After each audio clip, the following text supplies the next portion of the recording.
And welcome back, everyone. Welcome to the final week of the group stage of ESA. We're back with Group A. It's me, Bozamax. And just like the past 2 Mondays, I'm here with the wonderful Nash. Welcome. Hello. Today we have some fun games going We on. do. We get not only a fun little matchup between Piro and Kanji. Well, I can just bring up here the schedule for you. It's Kanji versus Odessa. That's going to be the Odessa, first there we go. match of today. Yes, indeed. And then, yeah. sorry, I just wanted to say, not only do we get that, but we also get, if things go well, in favor of Eagle Empire, shall I say, and Odessa lose their game, there is still potential for EE to come out and make the top four. Yes, indeed. Yeah, I can just quickly bring up the standings to help explain the current situation. But yeah, go ahead. Here you can see the current situation. So as you can see, we have across the board 12 points for Team Misclick at the top, 9 points for Kanji and Pyro, with Pyro, winning out on the round difference. We have 5 points on Odessa, 4 points on Eagle Empire, and obviously Team Synergy have forfeited all of their matches and are on 0 points.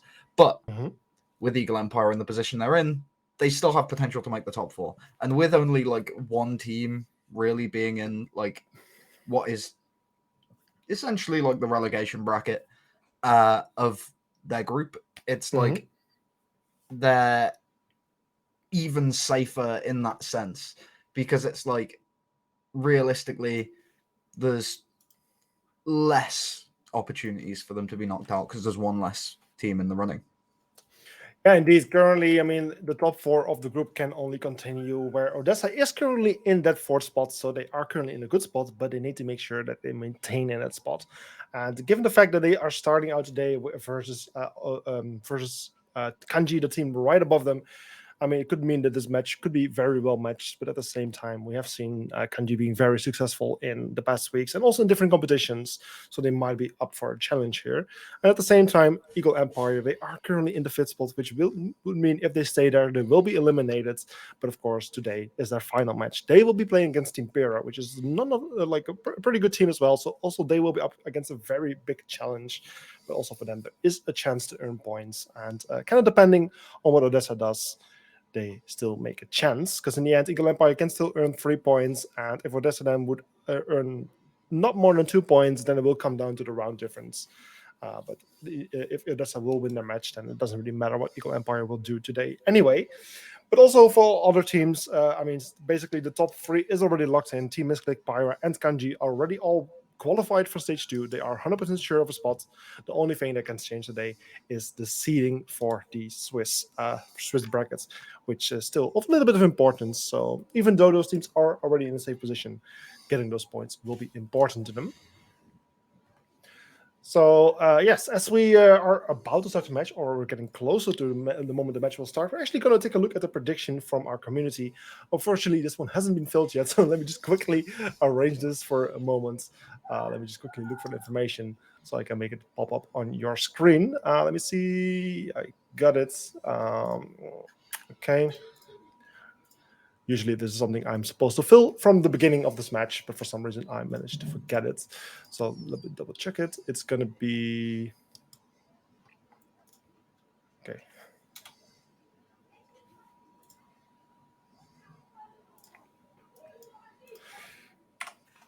And there we go. Took me a bit longer than expected, but there we go. The prediction from our community has been finished, and this is the result of this match. What do you think, Nash? An 83 versus a 17%. Well, I don't want to be that guy, but this is what, the channel points prediction? No, this is the Twitter prediction.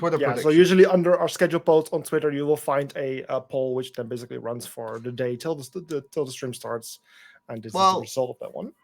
Unfortunately for Odessa, yeah, I'm pretty sure all of their votes are from their own team.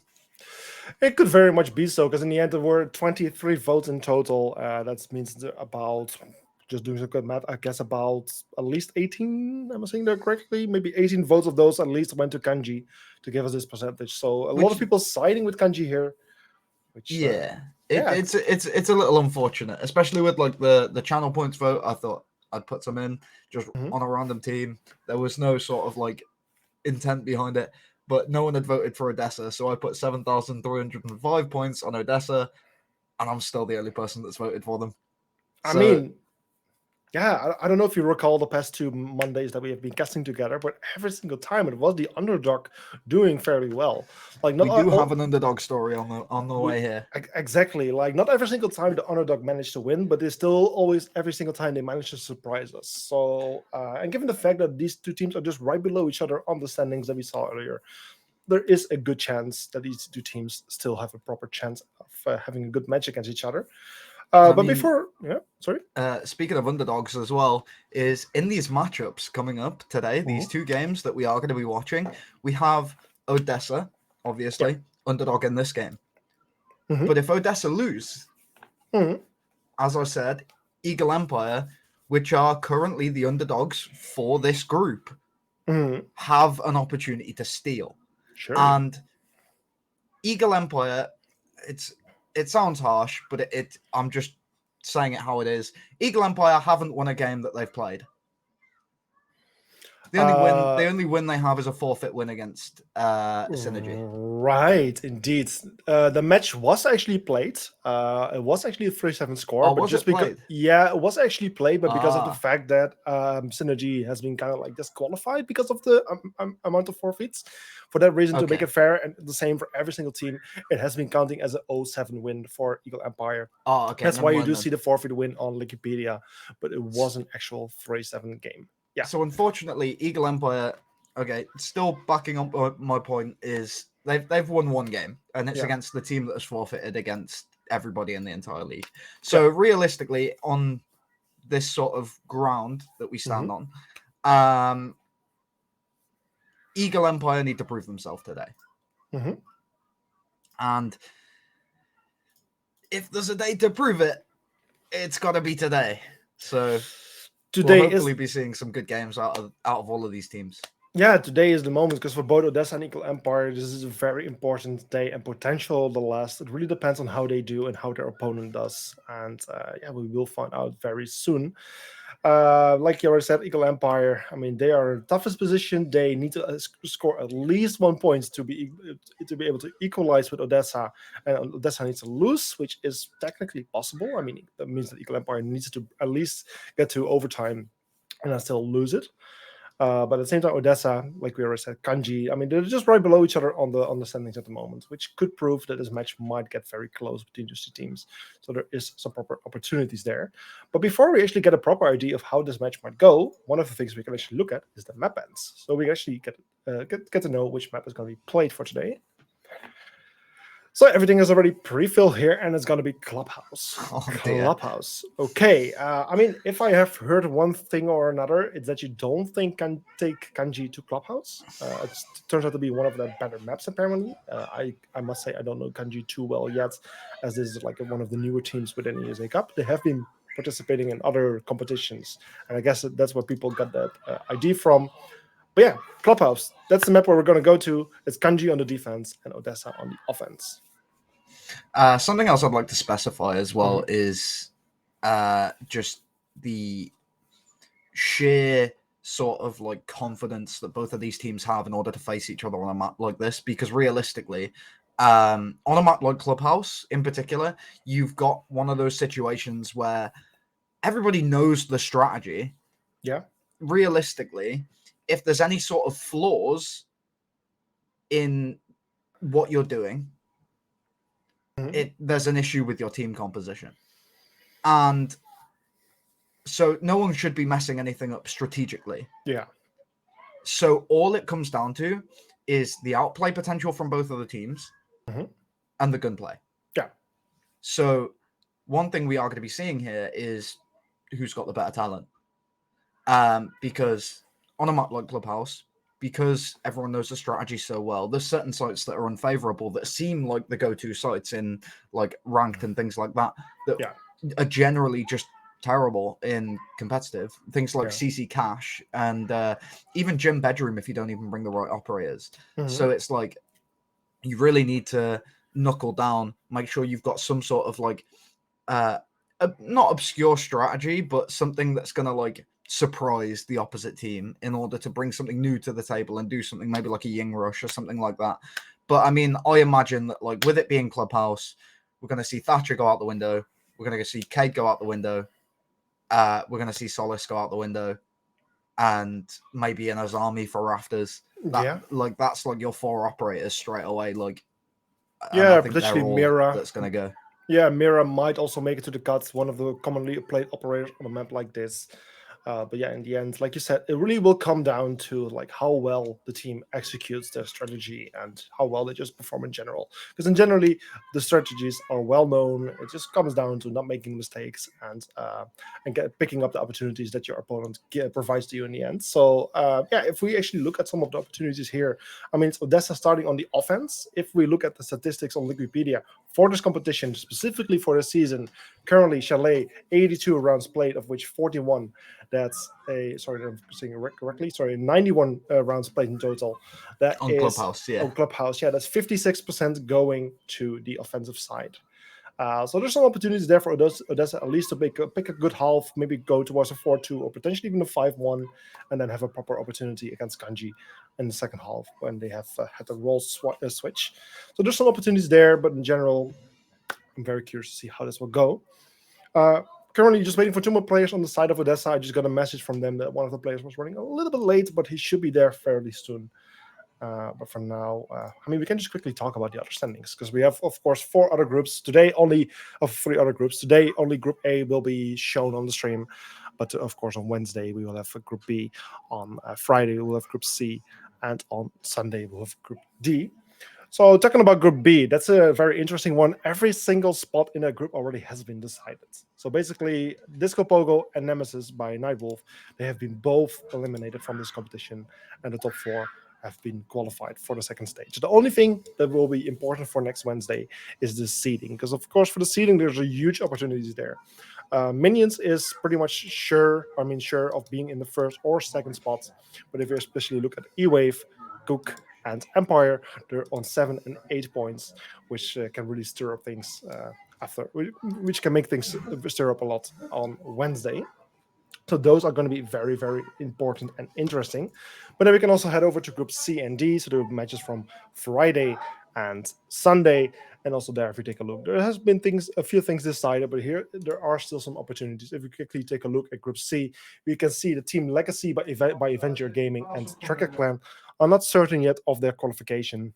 I mean, Avenger is in a good spot. They have 6 points, but there is a chance that Tracker will score 3 points and that Avenger won't score any.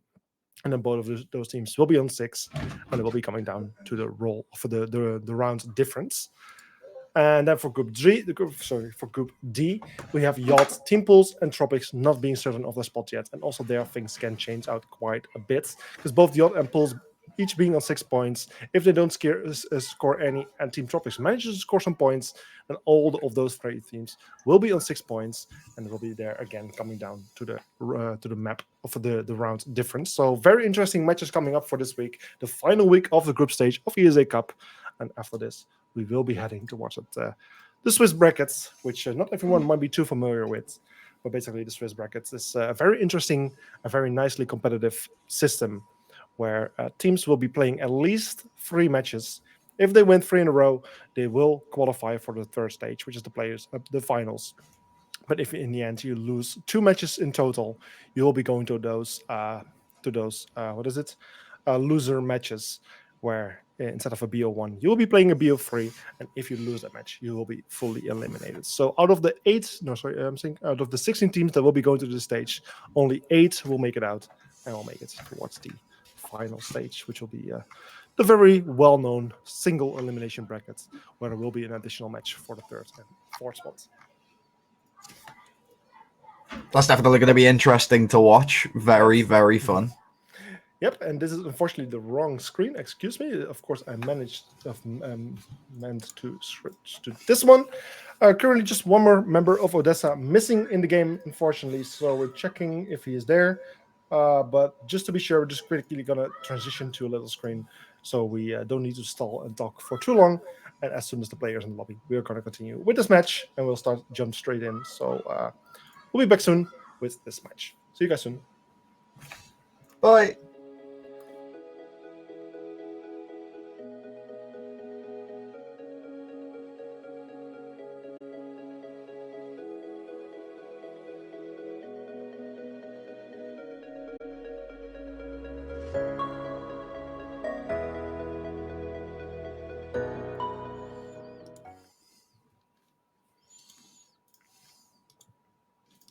And welcome. We're here with the first match of today. It's going to be Kanji versus Odessa on the map Clubhouse in Germany. Just a little quick intro here of the beautiful map, and we're going straight into the operator bands. So yeah, Nash, you already spoke about it earlier. I said Thatcher, then either Ying or Knock, and then the defenders are guaranteed Solace and Azami. No. Yeah, Montaigne. I mean, Montaigne, it's not a very unsurprisingly operator. It's not, but I didn't think it'd come through in this one. Yeah. I can't lie. Like, especially like Catwalk in Garage, is something where Monty can be very useful to clear the area. So it's not too surprising, but yeah, okay, that's cool. It's cool. I like it. There's the Ying. I think Ying was the one I settled on in the first place, so I'm happy with that. Ying's gone. More than likely the defenders. Solace just disappears in like every league for seemingly no reason. I feel like she has like a lot of impact that I don't quite realize because I don't know. I'm in Emerald, so yeah, there you go. There's the Solace, and then I imagine you brought up Mirror. I think the highest chance is for Azami, but Fenrir could go. Fenrir would also certainly be an option, yeah, indeed. I think they're the big two, because Azami's really good at rafters. There you go. Yeah. And then Fenrir is also really good at rafters, so it's like, I think one of those two would be the ones to go. Yeah, well, in the end, it's Azami indeed, which is very understandable. And just talking about that Solus currently being on a 68% ban rate for this season. So that's quite high. But yeah, therefore not too surprising. The only big surprise there was a bit of the Monty, but at the same time, it is very understandable. So with these operator bans, those operators will not be able to be played during this match. And one thing that we can point out is the odd side being picked first. You have to say about this, Nash. This is, and I'm gonna blow your mind. This is my favorite site to watch because it all comes down to understanding. When it comes down to this site, it comes entirely down to understanding. Because if one team plays it right, or if both teams play it right, it's a head-to-head of gunplay. But if one team plays it better than the other, they're guaranteed to win. Because it's one of those where, like, you bring along the Echo because it's important. You've got a lot of safe places as Echo. You can either choose to play in split, bathroom, kitchen, or even upstairs. Right? You've got several, like, safe spots, power positions that you can play as Echo on the defense. Alongside that, they've got the mute to stop the Echo from being found as easy, and the castle to block off the doors and like delay the push, that sort of thing. And they realistically just want to try and funnel them into stock. They want them to take stock. They want them to open the stock breach because then they've got long angles. So that's what the defending side's looking for. And it does look like they're going to be trying to make their way in upstairs in the Warden, almost getting a nice little warbang through the barricade onto the knock, but missing out.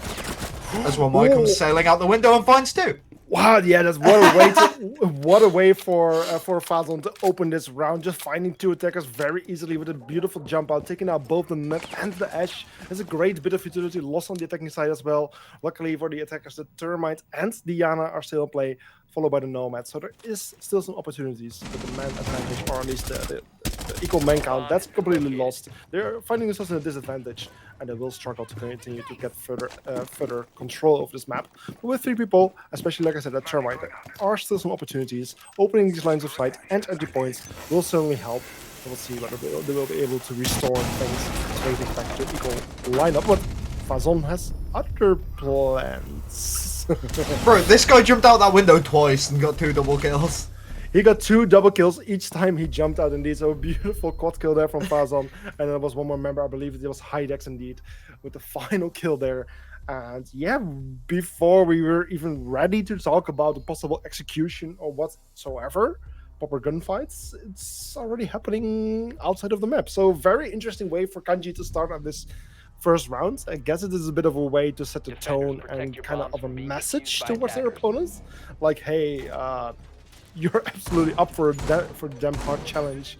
This is what we can do, and you're basically doomed for today.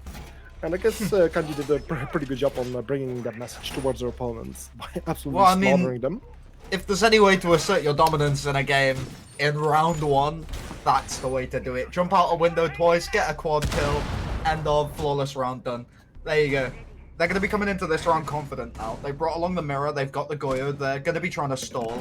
So with the mirror, the Goyo, the Melusi being in play, more than likely the Wamai isn't going to be nearly as aggressive as what you might imagine from a normal Wamai. The Wamai is probably going to be playing around Boiler in place of like what would normally be a Jaeger. And I imagine that Cade is going to be the one trying to go for the C4 from below in Armory. Mirror's going to be on the church wall. Malusi's going to be like in church, sort of hovering around the corridor and like blue rotate maybe.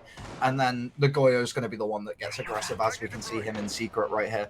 And yeah, I think that'll be like their sort of strategy. I think the Goyo's going to be very quick to fall off because realistically, to me, this looks like a heavy turtle hole. Yeah, indeed, and indeed he did fall back downstairs, meaning every single player is currently playing downstairs, so just a matter of time for the attackers to find out about this, to get the proper information that they do not have any resistance upstairs, and this will be the moment that all of the attackers will be making their way in. The bug to open up the kitchen floor and the hallway floor, while the Hibana that will start opening up the hatches, after which they can go for their execution. It does also look like I was a little bit wrong. They've actually swapped the positions of the Cade and the Melusi in the idea that I had. The Melusi's going to be playing around in the church, in the armory area, and then the Cade's going to actually be tricking the hatch in Moto. Yeah, indeed. That's one of the easiest hatches, of course, to kind of deny. I mean, you can easily trick it with this utility, and there's plenty of impacts available to actually deny the kitchen hatch breach if they desire so. So there's good. I think this is a very understandable positioning from them. And as Ivana is now going to make her way towards the kitchen. I think she's already opening it actually. Actually no, I think impacts have been thrown. So I guess there is being some contesting happening. I mean, one impact was thrown by Aljameister, while the other ones were already used by the Goyo before. There were so many impacts on the board. Going to be excuse me. Opening the hatch is going to be an absolute challenge here for the attacking team. As just one impact comes out of another. It just keeps going.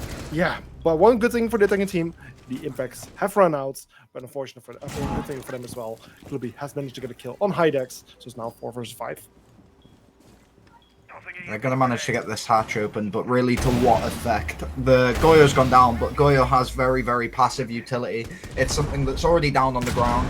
Realistically, they're down a gun, yeah, but like his utility still exists. So you're not really like taking him off the board like you would be if you were to kill like the Wamai or the Cade. Like their passive utility or their active utility goes to passive utility immediately that's static. You can't move it, you can't do anything with it, it just exists. And it's like with those well, there goes a C4 and not goes out the window and now they're equal man count. But like with these operators on side, it's like they're still in a fine position.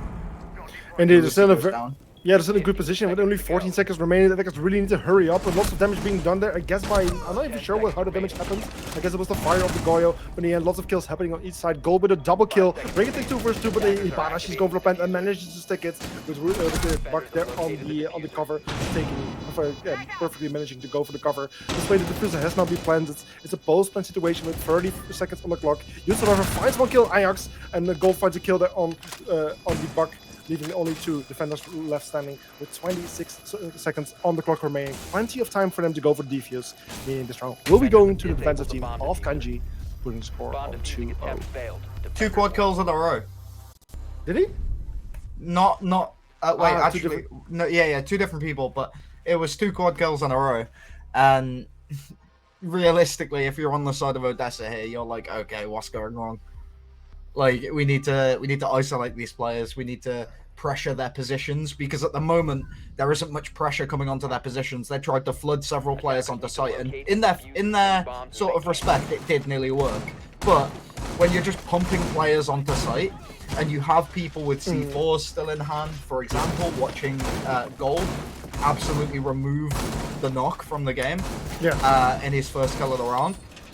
It's like you're in this position now where like you really need to figure out what's going wrong, because you're just all doing the same thing. You're not isolating these positions. You're not pincering these players. Like they're being given the freedom to play where they want to play because you're all coming from one location.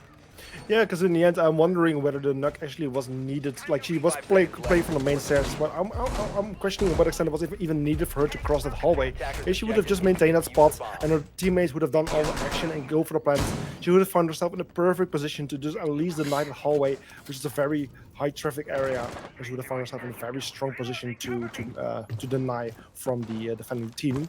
But yeah, either way, maybe some poor choices made, just a bit of mistakes made here in the end, but it's still Odessa here on the attack, which technically, I mean, if we look at the statistics, should still work in their advantage. We have seen that it is mostly attacking favorite map, so there is some opportunities for them there, but it will be a good moment for them to start winning those rounds, because if they continue to lose so, they will not be able to get a better half here. They are going to be trying to bandit trick, and one goes down, but it doesn't actually get the exothermic that he was trying to go for. So now they've got the breach open. They're going to be moving forward into CC cache, as they are going to be trying to take the gym bedroom site.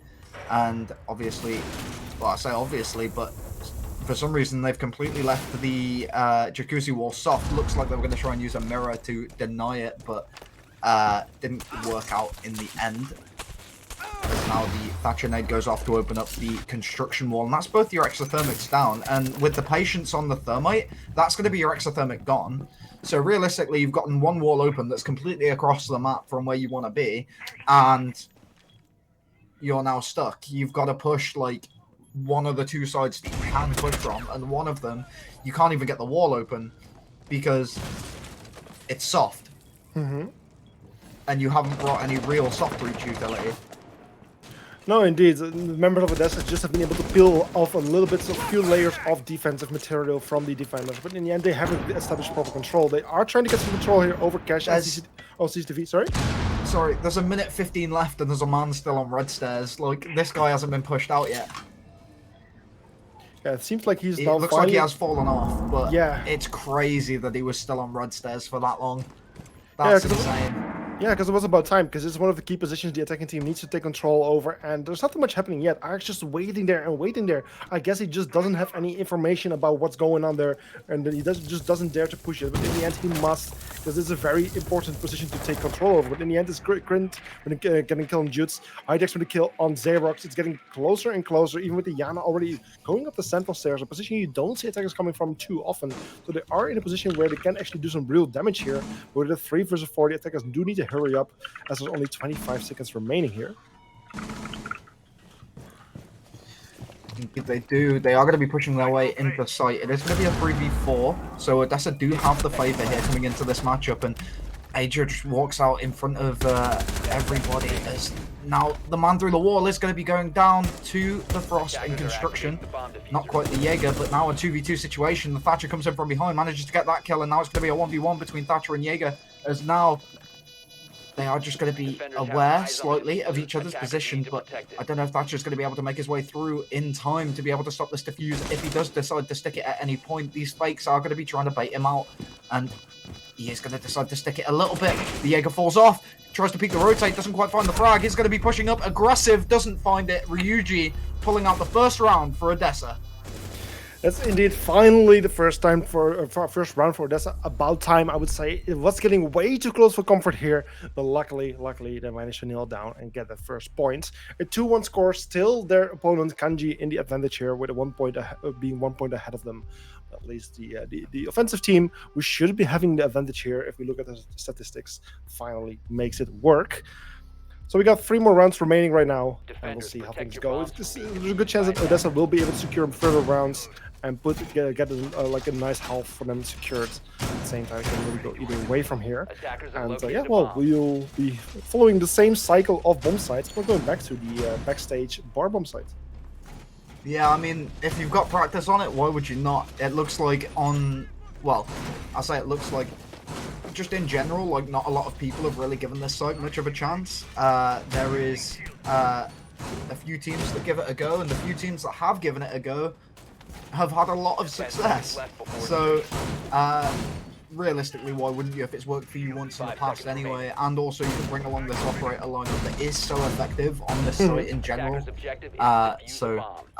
It looks like that is what they're going to be going for. I think they're actually bringing along the Warden in the expectation that they're going to bring a Gridlock, because Gridlock is the usual sort of like flank watch pick to come into this site. Primarily A, because she's got smokes, and B, because it's very, very easy to get a plant down on stage. If you are to push through the stock side, you just get the breach open, get upstairs control on the hatch, and then smoke off the double door and just plant next to it. And you should have like a pretty good method of holding, because you can hold all the way through the soft wall from garage. But we are going to be seeing these players push up rafters and see if they can make their way through into CC cache. Yeah, and the CC cache seems to be the main priority here for the Attica team to take control of. This is very understandable. I mean, just given the fact that the top four is so important for either team, the defenders can easily hold down the top four from above and will be having a very good position here. But at the same time, if the attackers will be able to achieve it, they also will be able to contest the bombs from above quite a lot. Meanwhile, however, Heideck's already getting a first kill there on Kubi, but was it a trade actually?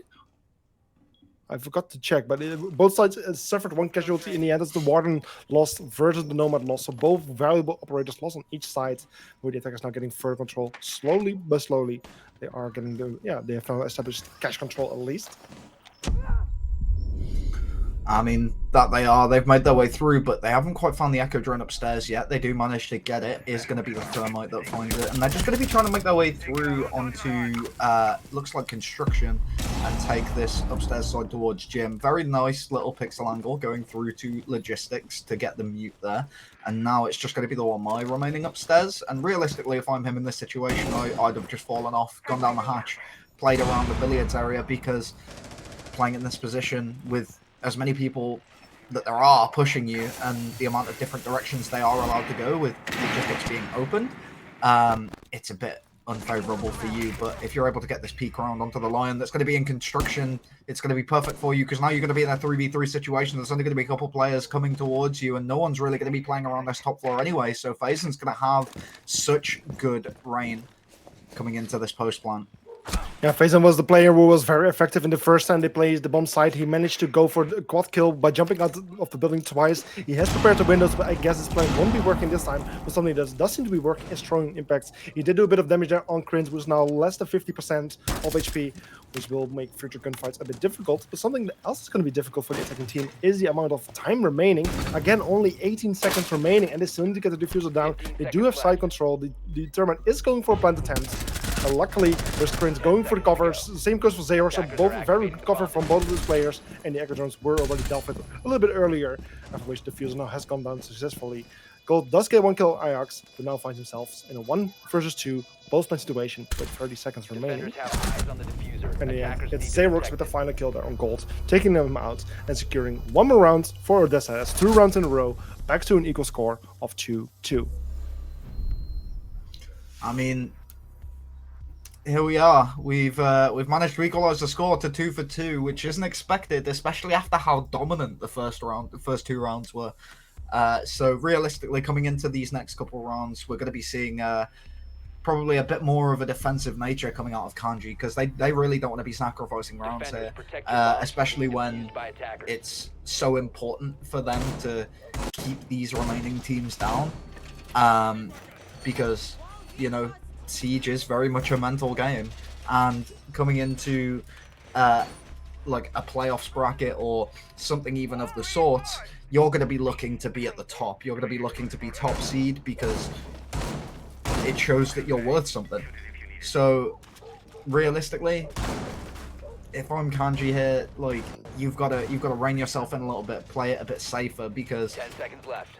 At the moment, these sort of like risky ego peaks that you're going for aren't working 5 anymore. seconds left before insertion. No, surely not. They were working for the first 2 rounds, but Odessa now has got a hold on it. They start to understand how Kanji is playing this game, and they have been able to analyze some of the weaknesses in their setups and be able to benefit from it. So currently Kanji on a 2, this two teams on a 2-2 score. Odessa is playing as the attacking team, who still has some opportunities here to turn things into their favor. The question is, will they be able to turn things into 3 versus 3 and will it stay with an equal score, or will they be able to win 4 rounds in a row in total and bring things to a 2-4?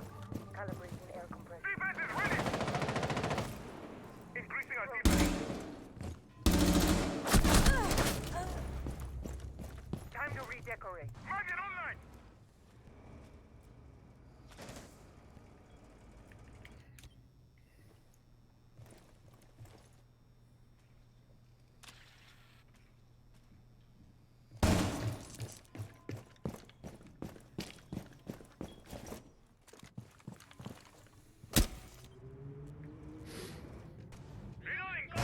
Mm-hmm.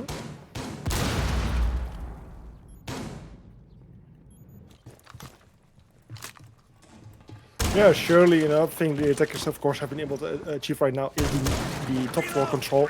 So they know that every single defender is currently playing downstairs, which gives them the proper opportunity here to go for some sort of breaching, to make it very difficult to play downstairs, and at the same time also for the Hibana to go for the first bits of breaching to open up some of those hatches. Sadly for her, there's 2 operators currently with impact nades in the pocket, which is Hydex and Fazon.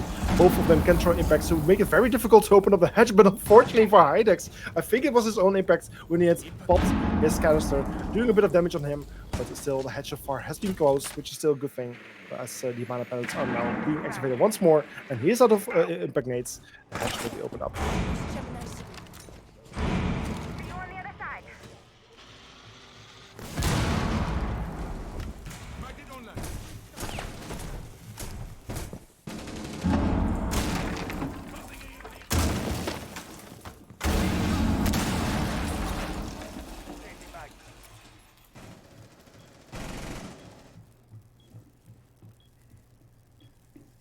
Mira in a very strong position, being able to look through her mirror window, seeing anyone who is going for this main stairs approach. In the end, the Hibana is the first one to pick and shoots her own pellets to open up the mirror. Unfortunately, the Jaeger, someone playing there in it's the case playing here in Memorial, not being able to save that mirror window in time. Unfortunately, C4 mirror not doing anything. And again, we find ourselves in a situation with only 20 seconds remaining. A very little amount of time for the attackers, but they need to go for the execute. Hibana is the one to go in, going for the defuse, while our teammates are going for the cover. In the end, people die on each side. Mira making her way to get very close to the person who was going for the defuse. But unfortunately, no, diffuser already has been planted, which we now find ourselves in a 3 versus 1 situation, both plants, with only Ajax, the Hibana, left standing. Finds one, takes out Hydex, but unfortunately, no, it's Fazon with the final kill. Takes out the Hibana, and with 27 seconds remaining, there's plenty of time left for him to go for the defuse. And with this, the round goes to Kanji, putting the score on 3-2.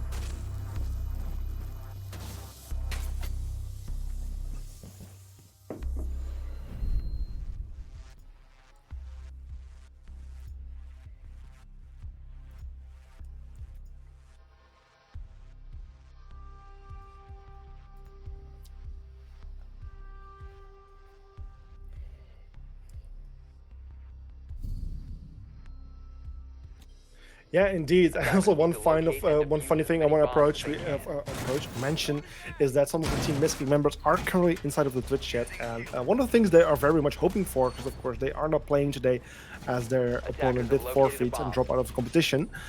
They're hoping for the Odessa at least getting 5 rounds here, because if Odessa manages to get at least 5 rounds here versus Team Kanji, it will actually be very beneficial for Team Misclick, as then they will have a round difference advantage over Kanji, and which will put them in a bit of an advantageous position in terms of the standings. So even though they're not playing, this is still a very thrilling match even for them. 5 seconds to go. New feed active. Attackers are moving to defuse a bomb.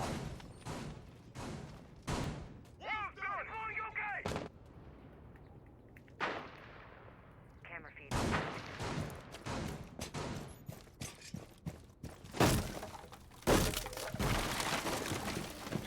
Yeah, indeed, the round difference can make the difference in the end, especially, of course, if you have the same amount of points. It's quite a bit of a complicated tiebreaker system. 'Cause even in it, if your round difference is the same, there's plenty of other options still there in place. It did actually happen last season. Last season, we did actually have some teams with the same amount of points and the same amount of round difference. So that's when all the other tiebreakers came into play.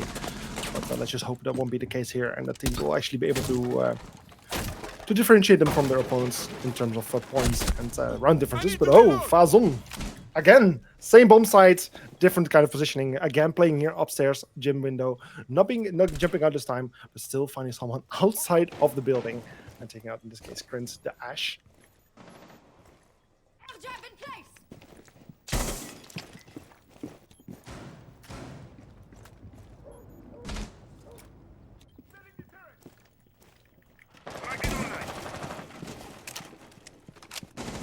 I'm reloading. Deploying magnet. Getting projectile.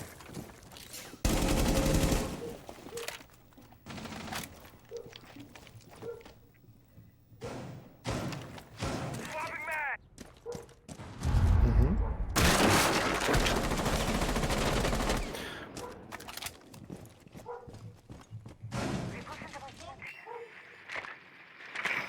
Time to ring some ears. Get cover, it's hot.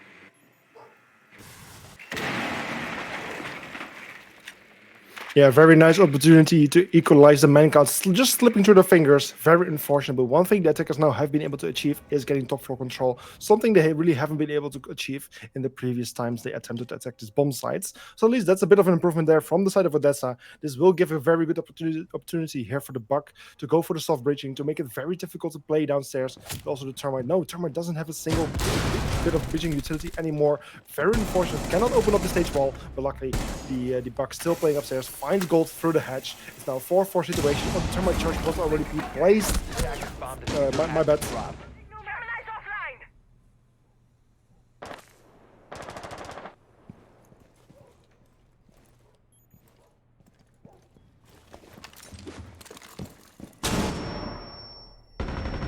Seconds to go. Attackers recovered the bomb diffuser. 10 seconds left. 5 seconds remaining. Loading you back. Operators, you are out of time.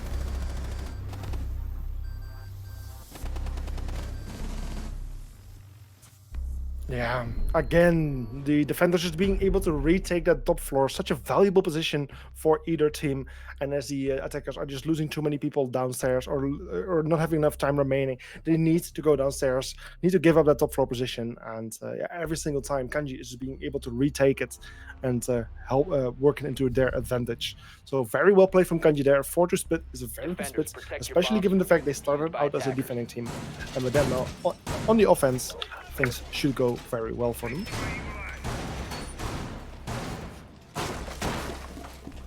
Well, in their case, and in Team Misclick's case, hopefully so. Because at the moment, it's a bit of a struggle for them, and Kanji are kind of stamping by them. attackers. Yeah, indeed, Kanji doing very well so far. 4-2 split is a very good accomplishment for them for this first half. And it's really up to Odessa how they will do on the defense. I mean, of course, defense is still providing plenty of opportunities. We have seen how well Kanji did on their defense. So it's not out of the question that Odessa will be able to bring things back to an equal 4-4 score. But we'll just see how they do. That we will, as now they're going to be making their way through and, well, just opening up the garage and seeing if they can just get some control on the oil pit side by the looks of things. Yeah, seemingly so. It's the Buck already entering upstairs at CCTV, but also Hydex playing as a Jackal, being very effective on finding any bits of intel. Any defender playing there short time ago will leave any footprint which he can find, and this way he can easily figure out whether a player has been in the area or might still be in the area or not. And this is a very quick and a safe method of clearing a building. The only threat would be having a Kavira playing against him, but the chances of those are just very likely, as she is not being picked that often. This is a very aggressive lineup that's being played very defensively. They've brought along the Mute, they've brought along the Wamai, they've brought along the Legion. These characters that do benefit from these aggressive situations. Mute he's got that shotgun in hand, he's going to be playing around the main stairs, and it's like, realistically, there's not a lot these players can really do about him. Like, they've managed to get him through the head holes, but if he'd have just held his position, he might have even gotten a kill there. So it's a bit of a waste that he decided to try and run, and I guess the panic kind of got to him. But realistically, with the operators that are still on side, you've got the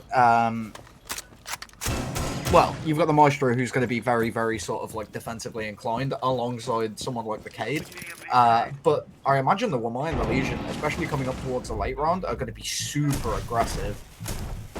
Yeah, indeed. And it's unfortunately the Kaid here is too slow, too late to counter the hatch. The hatch is being opened as well, so that's the bar hatch being opened up. I think the kitchen hatch still needs to be opened up as well. Yeah, it does. Then meanwhile, there's the blue hatch already getting opened up. So we're now 5 versus 4 situation. Most of the hatches being opened up and lots of control here on the side of the attacking team. I believe the A-Chargers are now coming out to open up the kitchen hatch as well. Which, no, it's not the kitchen hatch, actually the church hall. That it is, and opening up the church wall is going to be very, very good. Because now you've got a position to play from main stairs. There's 2 players alive, it's a 5v3. Are they going to actually be able to do anything here? One goes down, now it's a 5v1. You've seen it before, maybe not in this league, but he's got an order in hand. If there's anyone that's going to be able to do it, it's probably going to be the Maestro. Doesn't quite find it as Faison comes in from the side, manages to secure a kill from the generator area, and that's going to be round 7, done and dusted. And now it's 5-2. 1 away from match point for the side of Kanji, and we do have the side of Odessa, who are going to be like fighting for their lives now.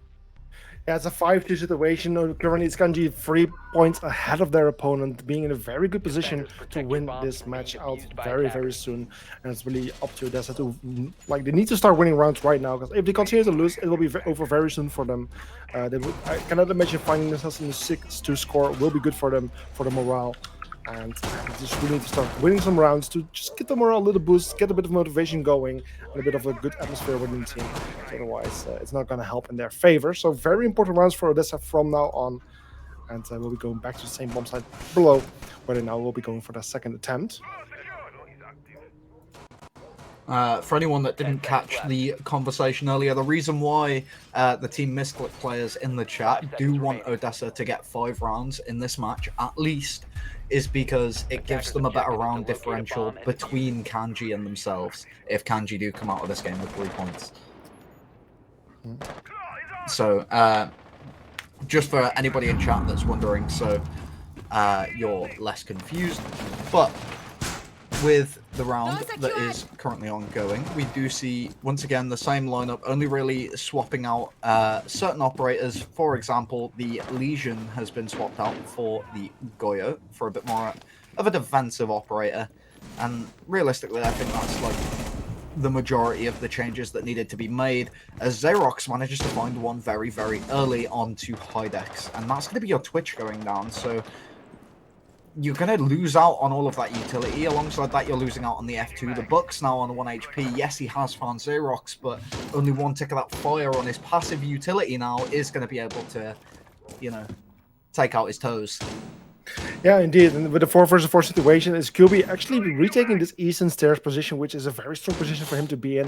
It almost seemed like that the members of Kanji were somewhat aware of this position potentially being very dangerous, as the A's decided not to go there. But at the same time, they've now aimed their focus here on the stage, on the bar area, where they will soon go for some of the hatch breaches, as the Thatcher and the A's are stacking up and getting ready for this position.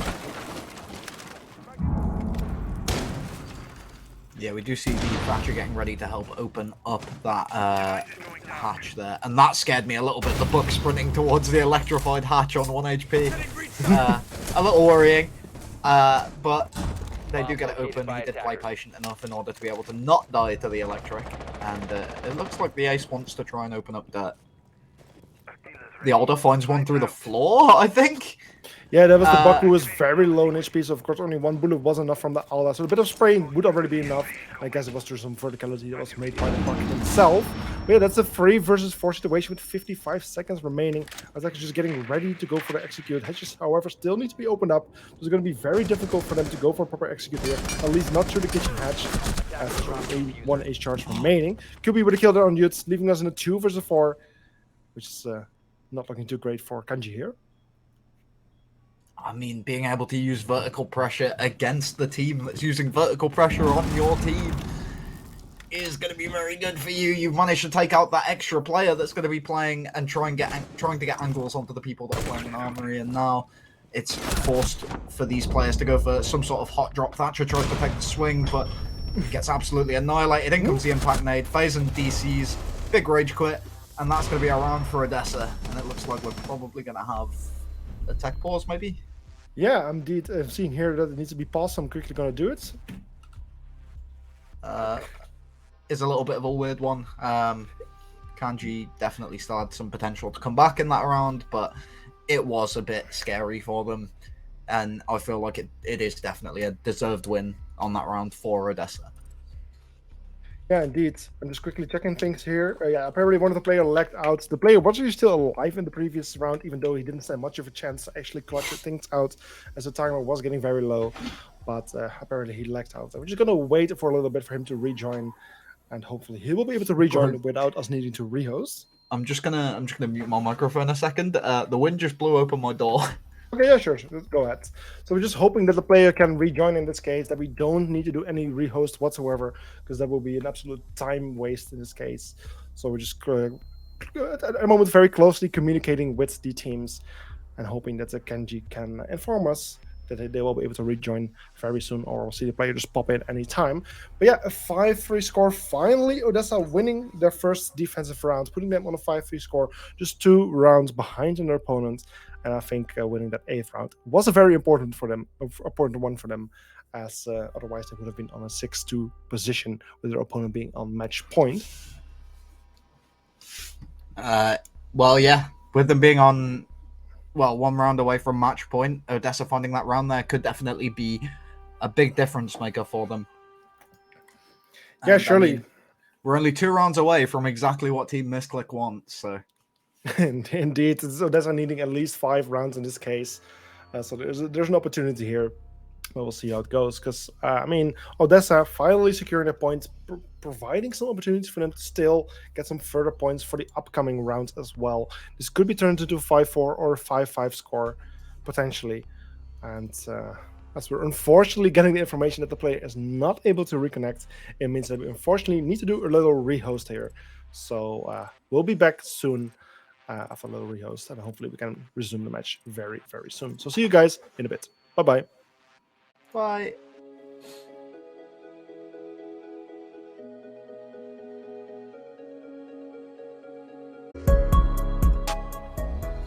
And welcome back. After a fairly quick rehost, we're back with the 5-3 score that we found ourselves on just before this rehost. And as you can see, it's currently Odessa on the defense, where they lost their first defensive round and won their second on the basements.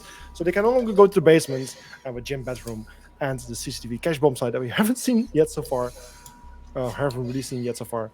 No, we actually haven't seen it, right? Am I saying it correctly? I don't think so. Kenji went for bar and backstage instead. We haven't seen that bomb site. Wow. Interesting. A bomb site that once used to be so popular, to like basically together with the basements, those were the 2 ones to go to, with gym bathroom kind of being your third choice. But it really seems like that gym bathroom has kind of overtaken that one, and even the bar backstage bomb site has risen in popularity after the 3rd rework of this map. So that's an interesting one to see. 10 seconds to insertion. Yeah, with the way the sites are played at the moment, it's a bit unfavourable, to say the least, to be playing on the CC cache bomb site. So it's like, realistically, we'll see a lot of these teams, as we have so far, opt away from it. Especially with how the current meta unfolds, with it being very gunplay and, well, with it being such a strong combination of gunplay and utility usage, which is, I think, what Ubisoft were going for when they were going for a competitive format. And The exothermic is going to be muted on the main wall. Ash is going to be falling on the balcony. Potentially going to be getting run out on here. It doesn't look like that's the case at the moment. But they get the swing from QB in CC anyway. Yeah, indeed, a good bit of communication there between the members of the desk, just pointing out where a team member can just finish off that injured, that kill, which is a good thing to see. Meanwhile, Termite open up the CCTV while making his way to garage, but he doesn't know that the one player is still playing very close towards that breach. But in the end, he still managed to make it safely onto the garage catwalk, where he now can go for his second breach. That's interesting. Using both his charges on this side of the map, only leaving the ace with his ace charge. Okay, that actually does provide some opportunities still for the ace. It's still doing enough breaching. But I think that's crazy though. You don't have construction wall open. You don't have jacuzzi open. Yeah. You don't have the wall going from cache into construction open. It's open a little bit because it's soft, but realistically, you're sacrificing so much and relying on this ace, which, I mean, with the mute on side, you could get completely stuffed. Yes, you have the Thatcher, but I don't think it's going to go well for the side of Kanji here on this attack. No, they're not very, very smart with the utility, although the ace can still do the job. But as it's the Goyo getting another kill, taking out gold, it's a 3 versus 5 situation. Things not looking too great for the members here of Kanji. And only 1 minute remaining. Time the clock is starting to tick.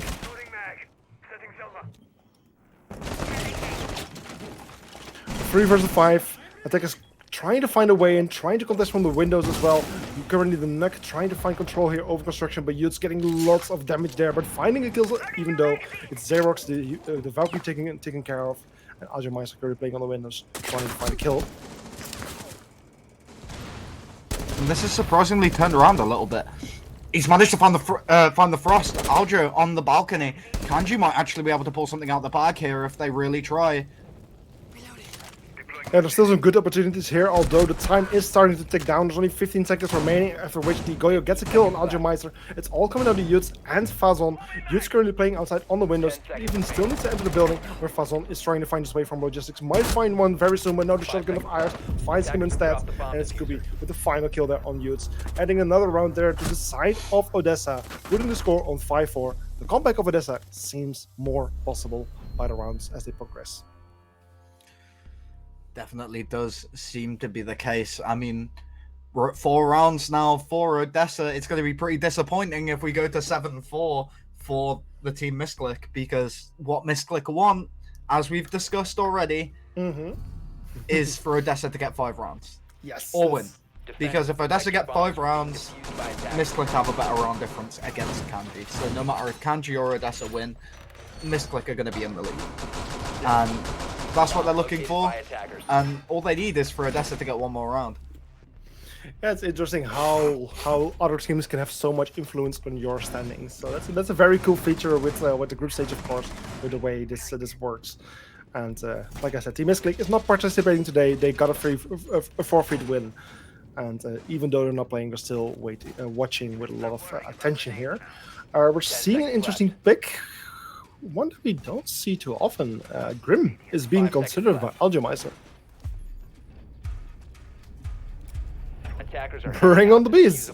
Indeed, an operator that we don't get to see too. Yeah, an operator that we don't get to see too often. Did see a little buff with the beginning of this season, which would make him a little bit more of a viable operator. But still, yet even though he's been buffed, we haven't seen him too much yet. Today is a good opportunity for Aljameister to make a proper introduction with the Grim operator.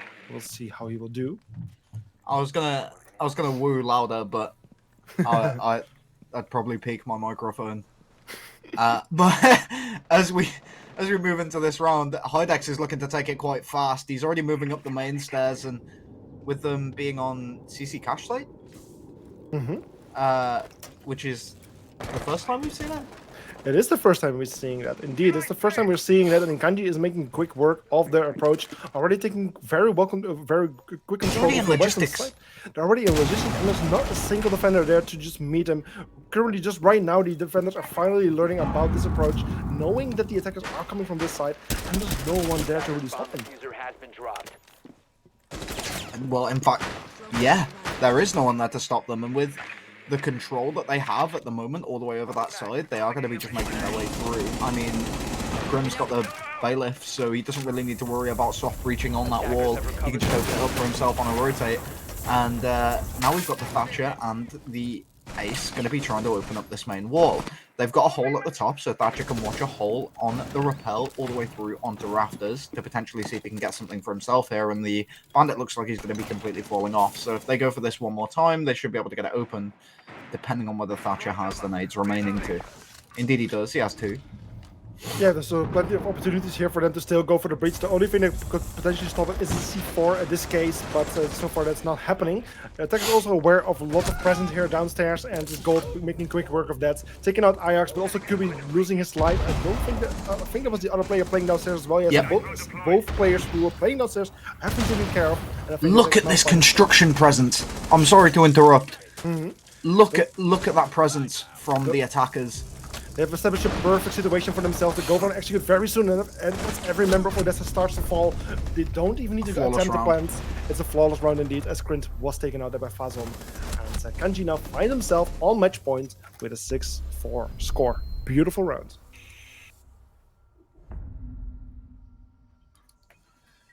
I mean, it is a beautiful round.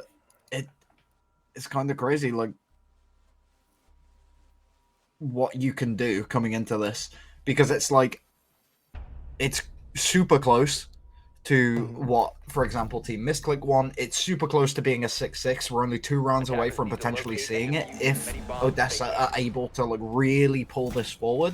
And I mean, with it being a little bit attacker sided, it's probably going to be like decently equaled out by how this game's gone so far. But overall, I imagine that if anything is going to happen here, it needs to happen for Odessa now.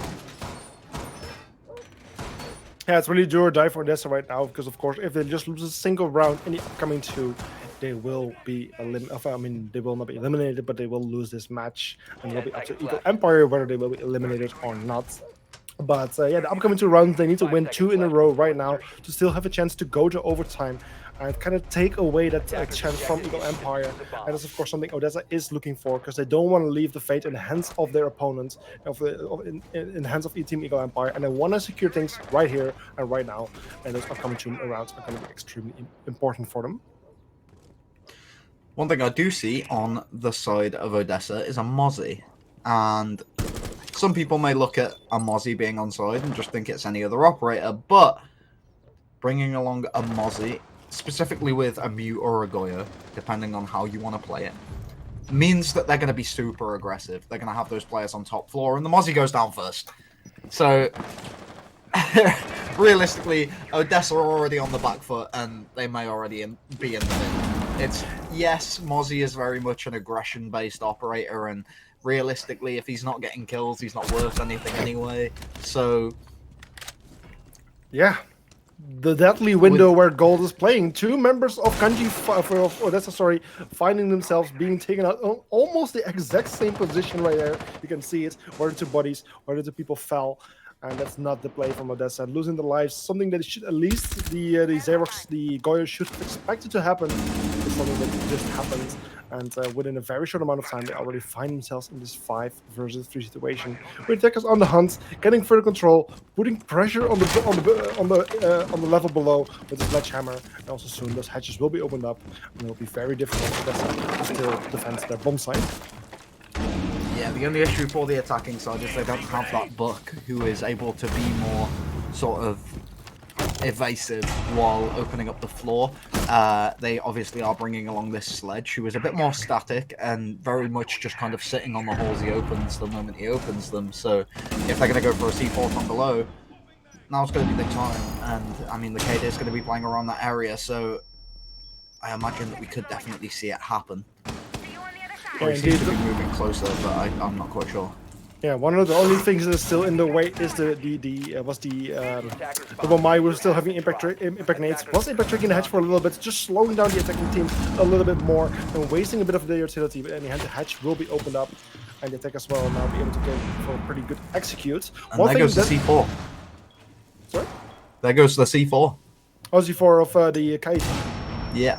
No C4s on side for the defense now, as they are going to be making their way into sight on the attacking side.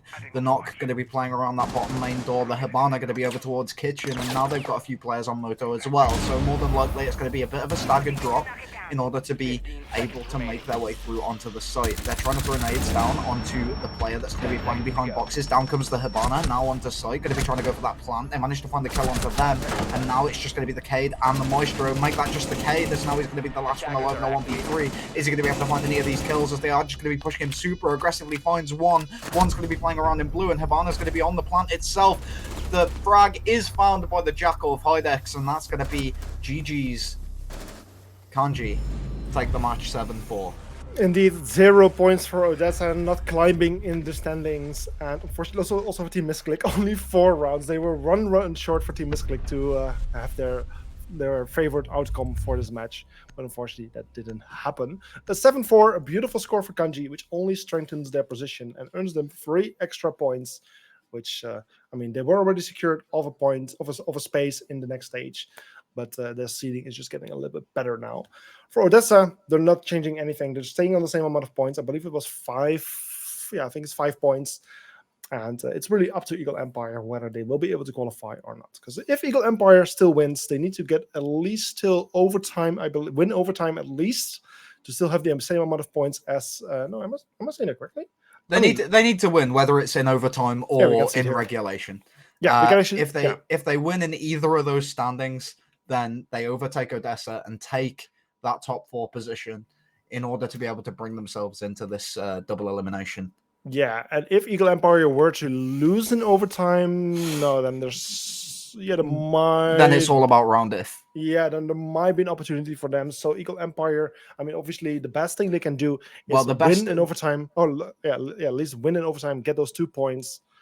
But they even if they lose in overtime, the round if is still negative for them, so they lose out. So they have to win in overtime. Right. Or win in regulation in order to make it. It is impossible for them to make it any other way because the round difference will just be impertinent to them. Right. Okay, so the answer to the question is something we will find out very soon, because Eagle Empire is the next match. After this one, we're gonna have Eagle Empire versus Pyra. Pyra, one of the better teams currently in this group. They're currently in the second place with 9 points. So it will be a difficult match for Eagle Empire, but perhaps they can do it. It's still possible for them. So after a short break, we'll find out. So just grab a drink, grab a snack, and we'll see each other very soon in about 15 minutes or so with the final match of today. Bye-bye. See you soon.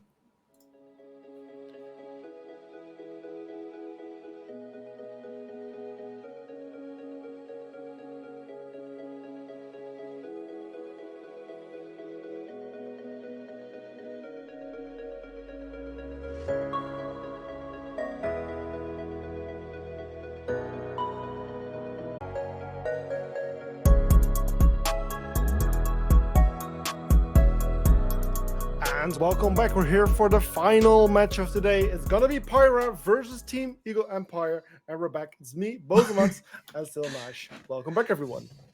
Hello. Hello. We are about to see what is the final game of the night, I guess. One thing that I do want to put forward is I am currently being overruled by the league staff, who think I am dead wrong on my ban predictions. So I'm here to prove them wrong. I'm happily willing to put €10 on it if they are. And I mean, share them with our viewers. Tell them. I'm confident. I shared them in chat. In chat, I said the ban prediction for EE versus Pyra is EE ban Thatcher, Pyra ban Monty, Pyra ban Solis, and EE ban either Cade or Fenrir.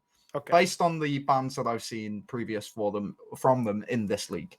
Okay, well, we'll see in a moment. I mean, of course, we are going. We'll see which map is going to be playing, and we'll see which operators are going to be banned.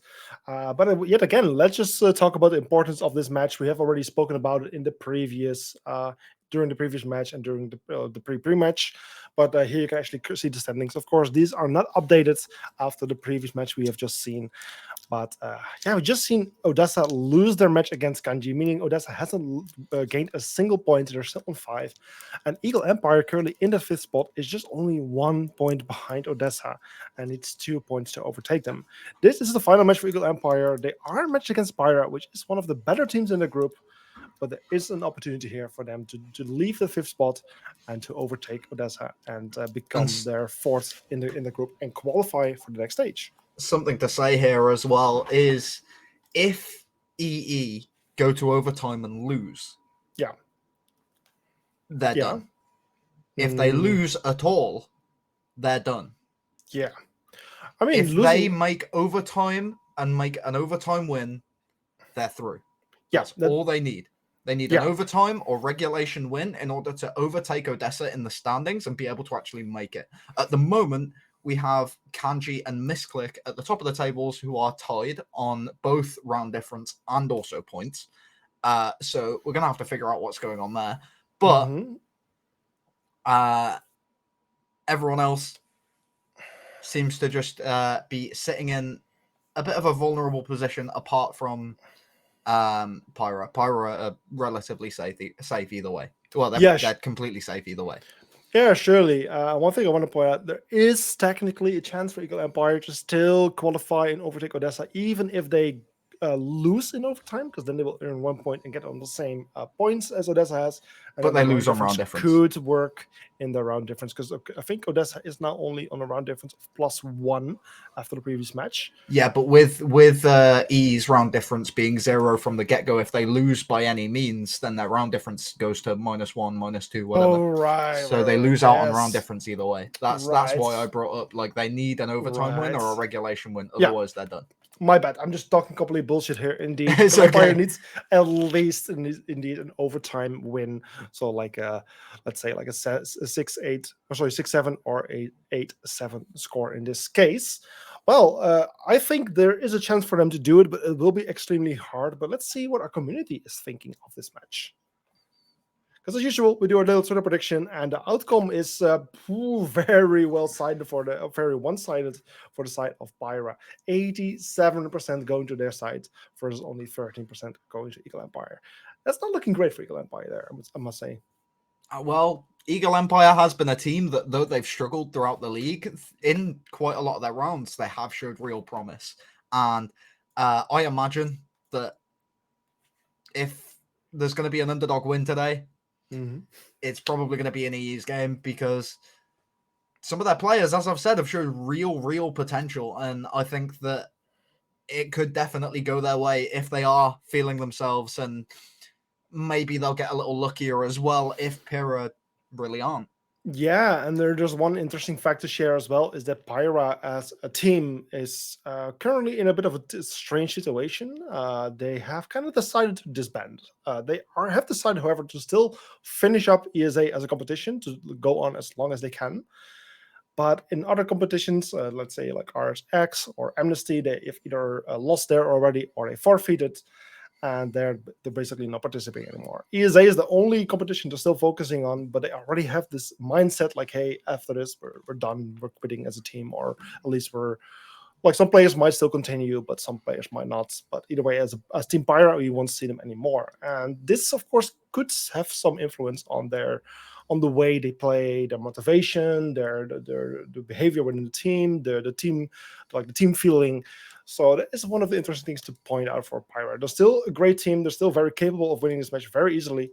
But at the same time, this might also kind of influence them in a negative way, which could be very favorable for Eagle Empire. So we'll see how things go. Before we can even start with this match, however, we still need to see which map we're actually going to be playing today. The previous match was played on Clubhouse. Which map are we going to see for this final match of today? Let's see. And it's going to be Clubhouse once more. Okay, well, Clubhouse. Clubhouse, I must say, it's a map that I haven't casted that much yet this season, so I'm still somewhat excited. But if you currently look at the map stats for this competition, it is currently the most played map in this competition. What a shock.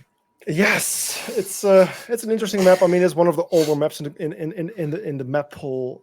It has been reworked 2 times, so there's a bit of newness to it. But at the same time, like you already said on this map, it's a map where every single strategy already is known. There's not much new coming to the boards, and therefore it's really up to which team just does it better, really.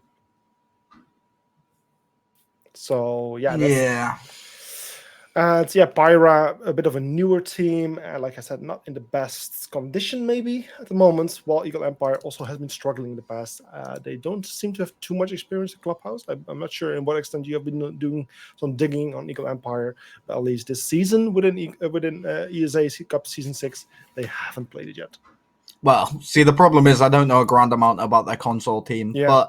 but something I do know about Eagle Empire and their strapbook as a whole is they seem to sort of alternate in style, and they do have multiple styles, because I know that's something they push to practice to try and push for synergy. And at the moment, as much as it may not have been working out, there has been real strives within this sort of Eagle Empire field to really bring things forward and like open things up as a team to be able to work better together and win more games. Yeah. I mean, we have really seen the very different results from Eagle Empire. We have seen days where they have absolutely played super well as a team, great teamwork, great strategies, just great team play in general. And we've seen moments where Eagle Empire just takes unnecessary risks, where they just don't play as a team, where they don't seem to have a clear plan. So it really depends on what kind of shape Eagle Empire is really at the moment. And I'm very curious to see how that will go. I'm kind of hoping for them, because generally they don't have been doing too well in the past seasons or competitions. And it would be nice to see them finally make it past the group stage and proceed to the next stage. But for now, that is just a question. Currently, we're just waiting for 2 more players of the side of Pera. I hope they're on their way very soon. But unless you have anything else to talk about, we can just quickly jump to a little wait screen here. I don't have a grand amount to really cover, but as I said, there's a lot of things going on in their camp right now. I imagine that they're able to try and bring something to the table. And I mean, the side of Pyra being probably the weakest they're going to be, now's your chance. Yeah, indeed. So this is a good chance for Eagle Empire. Hopefully this match can start very soon. So we're just going to jump to a little break screen to just get this final player inside of the lobby. And hopefully this match will start very soon. So see you guys very soon. Bye-bye.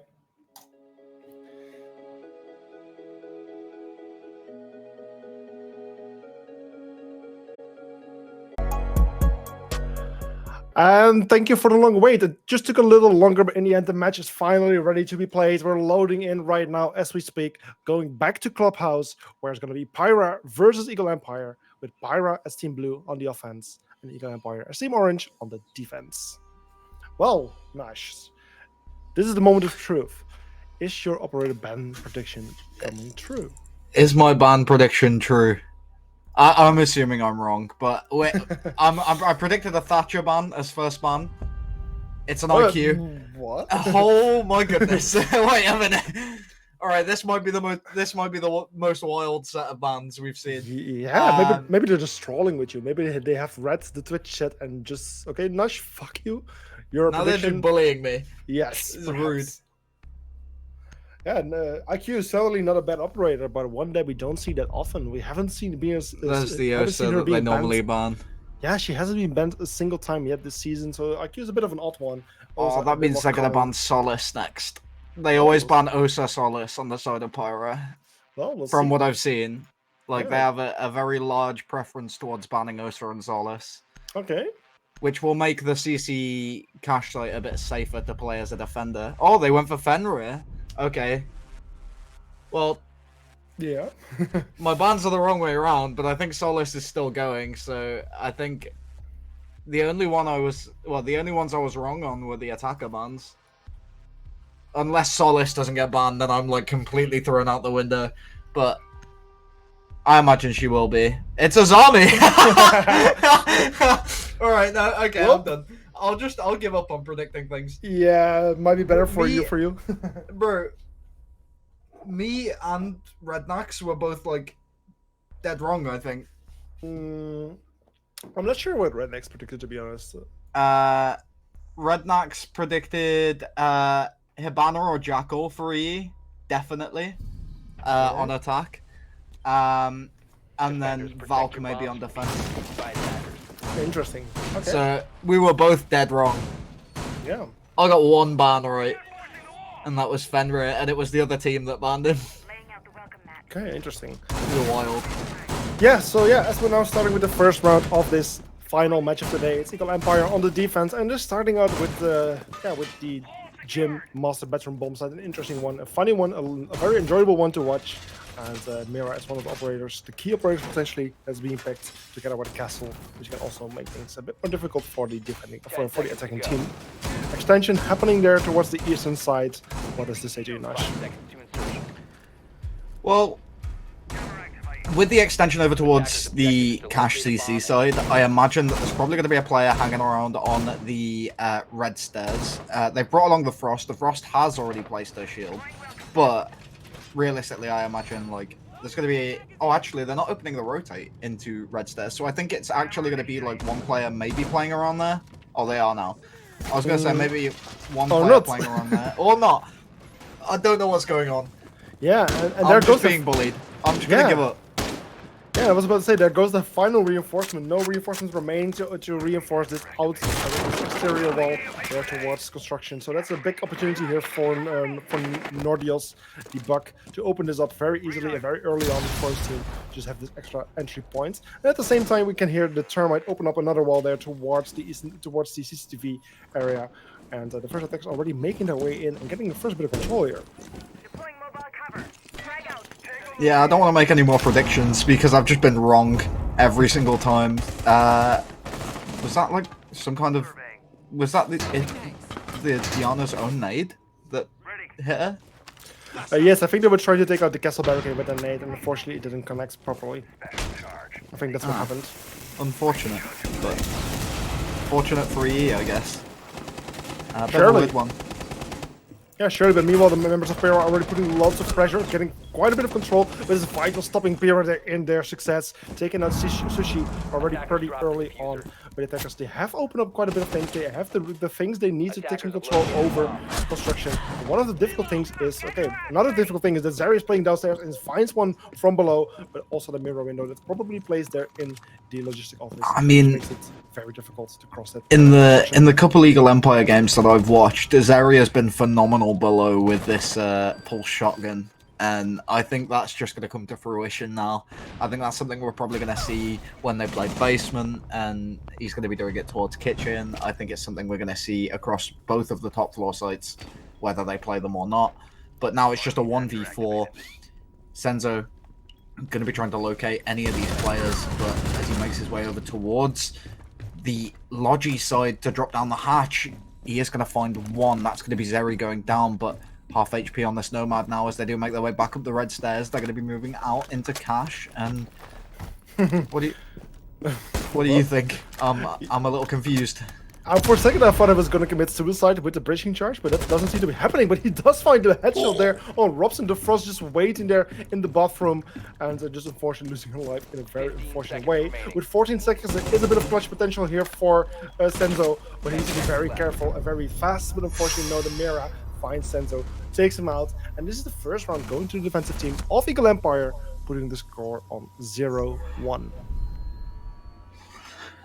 Well, I mean, it's a very good start for Eagle Empire. You want to be getting these rounds on the board early, because if you're able to get them on the board early, with it being attacker-sided, in general, you are giving yourself that slight advantage. So you do want to try and bring more of these rounds into fruition, but they are going to be going to CC Cash this time, around, well, a site that we didn't see till like round 10 last game. So that's going to be one that's a little different. They have opted to bring the Pulse once again, as I said they probably would. More than likely he's going to be playing around bar and stock, and he will probably have like rotates going all the way through over towards like billiards and things like that as well, in order for him to counter the far side push. So it's one of those where I think that it really depends on how they want to play it as individuals rather than playing it as a team. 5 seconds to insertion.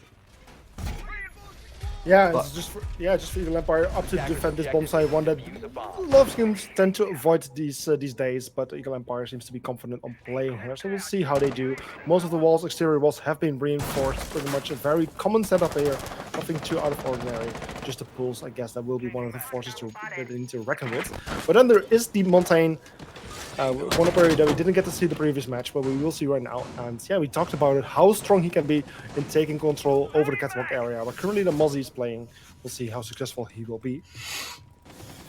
Yeah, they are very aware of his position, and he's just going to be playing quite aggressive on these rafters, like waiting for someone to peek him. He really wants to take the ego peek, see if he can actually manage to get anything onto anybody here. But they've got an angle now towards red stairs, and potentially could be even finding a frag from it. They don't in the end, but these players still going to be like lurking around towards bar. You've got the pulse. Yeah, and interestingly, the members of Pyro are not immediately focusing on the wall of CCTV, one of the key focuses for many teams, really. But that's something that they seem to be avoiding for now. Meanwhile, it's Senzo getting a first kill there on Zeri. That's the pools taking off the board, one of the big worries that they had. But meanwhile, it's Krimi getting injured there by the Mozzie, likely hit, by the Mozzie from the catwalk. Getting in a bit of trouble here. What the Mozzie? The question is, who will actually win the gunfight? No, it's the Mozzie fighting the gunfight. But the player, Krimi, who was injured outside. That's such a throw. Sorry? That's such a throw. Attackers recovered the bomb diffuser. From the Monty, yeah. I mean, in the end, he just needed to just play carefully and hold him back as long as possible so the team could have gone for the revive, but that's something he decided not to do. In the end, the Mozzie does get punished for his kills, gets finished there by Sushi. So we now find ourselves in 3 versus 3 as Robson finds a kill on, I don't even know how to pronounce the name, and Sushi with a kill there on Vitals, which brings us to a 3 versus 2. Meanwhile, off CCTVs, meanwhile seems to be taken care of. It's a perfect moment for the Sledge to make his way inside of the vault, and he is inside right now. Can unfortunately not find the player on red stairs, but does to find the one inside of the cache site, and leaves Robson all alone right now as the castle with a European hand. Not a great gun if you want to put things out, and unfortunately Senzo, the Sledge, on top of the stairs, finds him, takes him out, and that's around going to the side of Pyrrha, putting the score on 1-1. Indeed it does. Equalising the scoreline. That was almost awful from the side of Pyra. Bringing that Monty through, but just dropping your shield in the middle of rafters is like super questionable. Like that's like Alamal plays from when G2 was really struggling. Like you're against genuinely decent players and you're gonna stand there on rafters alone without cover, dropping your shield. Realistically, if you're going to drop your shield and try and bait a distraction, you want someone peeking that lower door, but no one did, so it's so weird for them to wanna or feel confident enough to do that. Yeah, indeed, and as the Eagle Empire didn't have too much success on their CCTV bomb site, they have now decided to go to the basement instead. A very logical choice. Every single hatch being reinforced, tunnel currently also being closed up, and therefore again, in terms of reinforcement, nothing too out of ordinary. A bit of holes being made there on church to deny the main stairs. But besides that, I mean, there's a guy to deny any breachings, but at the same time, a Thatcher with EMP in it has been brought along. Yeah, bringing along the Thatcher is going to be very good for getting these hatches open, and also maybe even getting dirt open if they do decide to electrify that as well. But with the way it's going at the moment, they are going to be looking to try and get this kitchen hatch, and I mean, I don't think they've dealt with that Wamai pest thing, the Wamai magnet, sorry. They've wasted 2 of their Thatcher nades already. They've thrown 2 onto 1 hatch to try and open it, even though they're using the Nirvana trick anyway, which seems like super weird. Yeah, like and Nirvana tricking it and 2 Thatcher nades have gone straight in. It's super weird. Yeah, loads of utility being used there to try and open up the hatch. Even HP lost. I'm not sure how Krimi got injured. It might have been the C4 coming from the pools. I'm not entirely sure. But in the end, the hatch hasn't even opened up. The guy is restricted. Yeah, they can't get it now. They've wasted the impact nades. They don't want to use any more of their Thatcher nades on it. because it's too difficult. Fuse got it. Okay, they are very lucky the Fuse was able to get it, but now it's super scary again. Yeah, they only have 4 Hibana pellets left, enough to just open one more hatch. But I can imagine, no, never mind, just no more hatches being opened as Vitals, as DK Eats does a job very well in closing things, because it's the Hibana taking out the last bit of hard breaching utility. Oh, not the very last bit of hard breaching utility taken off the board, but at least there's still the Fuse. But he is very low in HP. He is currently going for a different kind of approach. He's not focusing on going from the hatch at any point. Whereas Norwich find a kill on Bexella. It's 4 versus 3 in the advantage of Pyra. The Thatcher has a crazy pause right now. He could definitely make some moves here, make some waves as Warden comes pushing in through Secret. Unfortunately loses his life, and Cade comes through the rotate, manages to find one, almost able to take an engagement against the Buck, who I assume was going to be the final player, but they do manage to find that frag and bring another round, bringing it 2-1 in favor of Pyra. Yeah, indeed, a 2-1 score there for Pyra. Like you said, it is an offensive favor map, so that should be the way things play out for Pyra. But the round was getting very close. There was a potential chance for Eagle Empire to win things out. They were very good at stalling their opponent and at least denying the hatch breach for a very long time. Pyra also not making the right kind of choices there, wasting so much utility and a bit of HP on that hatch, taking lots of risks, but yet it did manage to work out for them. After we now have seen the first 3 rounds, we're going back to the very first bomb site that we have seen today for this bomb site for this match, and this is again going to be the master bedroom and gym bomb site. Yeah, going to this gym bedroom bomb site is one that, I mean, you expect to see, and they're not bringing along the bandit or anything like that to do the tricking on the wall, so they're only going to be using the 1 castle barricade on the gym window rather than on the gym door as well. More than likely, I'm going to expect there's going to be a mute jammer over there, but that'll sort of utility that really contribute to that side of the map. Yeah, indeed, and what we're expecting is that Pyra again will try to go for the CCTV side of this bomb site, or of this map, trying to clear from the eastern side all the way towards west. But with some players actually playing a very interesting position right now, they might have some different plans. Sledge playing downstairs, potentially just trying to find the pools, or maybe trying to go for some nade kills from below. But in the end, the pools rotates back up, and just a bit of information is definitely happening at the moment. Yeah, I think they're pretty aware that he's been droned out, and that's more than likely why he's made an effort to rotate back up towards site and give his team a bit of an advantage. But as they find one with a nade, that's not going to be ideal for them. Second nade goes out, almost finds the castle. Castle going to be very low now inside of logistics, and that's not exactly what you want if you're on the side of EE here. No, certainly know what you want. Something you also don't want is Sensor just making his way so easily upstairs, finding a double kill. Invites her with 1 kill on Kimmy, but it's oh my god, just falling apart. Robs away 1 kill, but in the end he's the only one left standing. Does take out Sensor, does stop his killing spree, but as the diffuser is going down, and she finds himself in a very strong position behind the mirror window. Robson finds himself in an extremely difficult position where she cannot win out. He gets taken out, and that's another round going to Pyra. 3-1 score. I mean, indeed they do. So, looking at it as it is at the moment, you've got these players really putting out these star performances the way that you should expect them to if they are going to remain in the top 4. So, looking at how this is going so far, Attackers need to locate it's not looking good for EE. No, so far EE finding themselves in a difficult position. They are playing as a defending team, which is a little bit of the lesser side on this map. So they do have opportunities once they go to the roll shop. But if they can try to get at least 1 or potentially 2 more rounds, then they might still have a good opportunity. But if they continue to lose rounds, the chances will decrease significantly.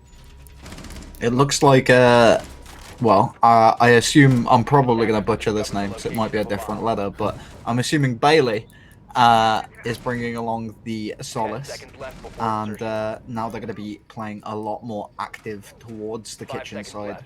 I imagine that if she is going to roam, she's probably going to play quite tight on Secret, and if she isn't, then she's going to be definitely underneath that kitchen hatch waiting for any sort of gadget placement to come down, whether it be a fuse charge, whether it be, obviously they're not bringing along the fuse this round, but you know what I mean.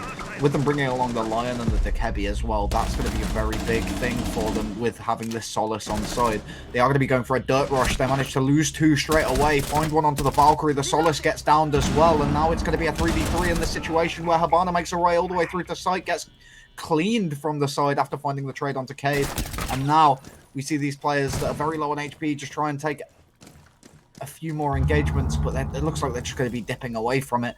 It is a 2v2 situation, but it's one of those where you're kind of unsure about what they can really do here. They've lost all potential of opening up these hatches, and they've really just got to flood in from either of the stairs, and it does look like they are going to be trying to go from main stairs, bringing a player through. Vigil going to be playing alongside in that Moto, though, which is going to be very good for him. Manages to find the kill onto the Dekebi, and now it's just going to be the 1 HP Yana left remaining on that main stairs, covered from 2 angles, and she is going to have to try and make a move on one of these players. Takes the swing a bit too wide, and Wamai sees it, finds the kill, and that is going to be a round for Eagle Empire on the back of that dirt rush. Yeah, a rush gone wrong from the side of Pera. A very nice attempt. It could have really worked for them. They got very close. The rush ended up with a 2 versus 2 situation. But unfortunately, then they found themselves in just a 2 tricky situation, all coming down from the side door. And too many eyes focused on them, calling off the rush. And then, unfortunately, not winning the rounds. Rush is something that the Eagle Empires themselves are also quite famous for. So I could imagine we might potentially see some from them once they transition to the attacking team. But for now, there's one more remaining round for Team Eagle Empire as the defending team. For that round, we're going to CCTV cash. I mean, that we are. With the way it's going at the moment, it's a bit scarce, a bit scary. With it being 3-2, if Eagle Empire are able to come out of this with a 3-3, then they're going to be in a pretty good position, but with the way the site went last time, obviously they're bringing along the Legion to try and deny that Monty at least a little bit more, but it looks like they're just opting not to bring it this time. Attackers are heading out to defuse a bomb. Yeah, indeed, the Monty was kind of forfeited by the way Pyro was playing with the Monty. Even though then Pyro still managed to win out the rounds, it got just a little bit too close, and the Monty didn't prove to be too useful for that round. So we'll see how things go right now. Without the Monty. I'm not sure for what reason the EMP was being thrown, as the ace is nowhere near the Thatcher at the moment, so I'm not quite sure what's going on there. Yeah, it looks like they're just going directly for the wall. They know there's going to be no denial on it apart from that mute potential, but realistically, mute's not going to sit there and try and trick. So it does look like they're just going to be trying to take engagements through A, secret, and B, breach. But as I said, the book is going to be coming in from the far side. Almost gets an angle onto this Valkyrie, which is going to be a little scary for her. Manages to jump through the hole, find the kill onto him. That's going to be perfect for them as Bailey goes down, which is unfortunate. But yes, you've got a trade. The drop comes in from the Yana into Logi, but she loses her life almost straight away. Nade from below. Is it going to be able to find anything? Yes, it is. Finds one onto Vitals. And now we are in a 2v3 situation in favor of Eagle Empire. Make it a 1v3. Yeah, indeed. As Detector unfortunately falls, it's all coming down to Senzo playing as a Sledge in a 1 versus 3 situation. This is going to be extremely difficult. There's still castle barricades in place, but luckily he's playing a Sledge which he can easily take down. Finds the castle as well, a 1 versus 2, but we're still with a Doc and a Valkyrie in play, which likely has played some Valkyrie camps. We can see them, the teammates watching those cameras, even bulletproof camps. It's going to be very difficult for Senzo to make a stealthy approach. Does find a gunfight here, does do quite a bit of damage, and even finds a Doc, but Zeri comes to the rescue, finds Senzo, takes him out, and that's 1 round going to the side of Eagle Empire.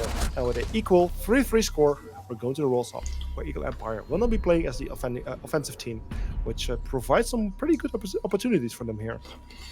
Definitely does. Equalizing 3-3 with an attacker-sided map is going to be very, very favourable coming into their second half, especially with them being put onto the attack now they're there. So, with the scoreline being even, it's essentially a game of 1 half now, because it's pretty much the same as going from 0-0 if we were going to first to 4. So So Yeah, indeed. So now the rolls up has happened. There's lots of opportunities here. It's a 3-3. As we have seen statistically, this is an offensive favor map, so Eagle Empire has some chances here. But the question is, how will they do? We have seen so many times how Eagle Empire manages to get man advantages, but then it kind of throws it away, give those away, and Pyra playing as a defense now. We have seen in the past how good they are on both sides, and with their kind of setups, we'll see how they will do and in which extent they're able to stop Eagle Empire in their tracks. Attacker's objective is to defuse. yeah, at the moment, these teams, well, the side of EE is going to be looking stronger than ever coming into the second half, and with them going to the basement side first, it looks like there's a lot of potential for a complete full turtle on the defensive side, in fear of an actual like impactful sort of roam clear coming out of this team, even though they have brought along the mute and the Solace and the Melusi in order to deny any sort of like real and the rush potential, I guess. But yeah, I still think that as a whole, this is looking very good for the side of EE coming into this. They have brought all of the operators necessary to this lineup to counter whatever they need to. They've got the Twitch for the mirrors. They've got the book on these extra hard breach gadgets. And the Yana is got a bullet in Jaeger's head. So here we go. Yeah, the only difficult thing for Eagle Empire is going to be opening that kitchen hatch, defended with Impregnate and an Electric Claw, and with the Twitch struggling to find the Electric Claw so far, it's going to be difficult for them to open up the hatch. However, the Twitch are being effective so far on taking out one of the mirror windows, which is also very valuable. It's the Electric Claw dealing with that seems to be very difficult. Vitals, meanwhile, finding another one, taking out the roaming Solace, and bringing it to 3 versus 4 or 5. Every single defender playing on site at the moment. Well, in the end, it's Yana go for a mysterious drop, trying to find someone, but unfortunately doesn't find anyone. Senzo with a kill, Premier with a kill on Vital, Seri with a kill on Senzo. It's a 2 versus 3, 1 versus 3 as Nordics gets taken out by the Twitch. It's all coming down to the mirror. Her position is no. She does find the Nook, who is not looking in the right position. And as Twitch unfortunately needs to surrender the defuse as it was getting too close for her. Seri is not able to successfully cover, and coming with a beautiful kill there on the Twitch, the Nook was trying to retreat, trying to relocate. We suddenly find ourselves in a 1 versus 1 situation with Seri getting very close to the mirror, but unfortunately no! Mirror with a very sneaky angle, finding Seri, securing the rifle Pira, putting the score on 4-3. And I mean, Pira finding that round, yeah, it's cool. And it's very good for them, but it gets a little scary now because that's their primary site, and it was that close. So now you've got to go to your secondary and tertiary site, depending on how this goes. And you're like going to be even weaker on these sites potentially, whereas the side of EE chose the basement as their secondary site. I believe so. Yeah. Secondary. The main site was the gym, master bedroom, and they did also play twice on CCTV cache, I believe. Oh yeah, I think round 2 they went to CC cache, so I think it was actually their tertiary site. So realistically, if you go off like basic psychology, then EE should be more confident in pushing sites that they're more confident in defending. Because they know the flaws, they know the holes, they know what they're going to be trying to accomplish with the operator lineup they bring. And I mean, realistically, if there's a round that they're going to win, or a couple rounds that they're going to win, it's going to be on these sites that they favor a bit more heavily. Yeah, indeed, there's no opportunities, like as long as you're good on defending it, you also will know the weaknesses, just like you explained. That is something that might work in the favor of Eagle Empire. A bit of quick work here, already approaching the building fairly quickly, trying to open some of the walls, but as unfortunately mute jammer was placed, the wall cannot be opened yet, but the Thatcher and the Twitch are in play, which can make quick work of those mute jammers. Indeed, in comes the Twitch drone, as we were just speaking about it. She does get the camera, but gets shot out, which is unfortunate for her, as now she's down a drone. Moving into a bit more of a different situation. We do see the Ace has managed to get the CC wall open, so more than likely there's going to be some drone work coming in through that breach in order to try and give him a bit more confidence in pushing forward. Yeah, in the end, Buck play by Zeri already finds himself in a very strong situation. He can easily deny anyone going to play at the mirror window inside of logistic office. In the end, the mirror exposes himself, but no kill found by Zeri. Very unfortunate, not enough damage done. Well, at least the position cannot be played, which makes it a bit more possible for the attackers to get some control over the construction side. Indeed there is, but with the positions of these players over towards CC Cash, it's going to be a bit scary for these defenders. Obviously, Nord manages to find one, but loses his life in the end, and that's going to be a 2-for-1 trade. Not exactly favourable for the defending side. They're a bit scared to play the logistics mirror now because they know that that's open, and they're instead just going to be playing the opposite side of CC, hoping they can get someone through the holes in the wall there, but not able to find anything. And now this player on the mirror window could be pretty isolated, especially with the player coming up to play on the hatch now.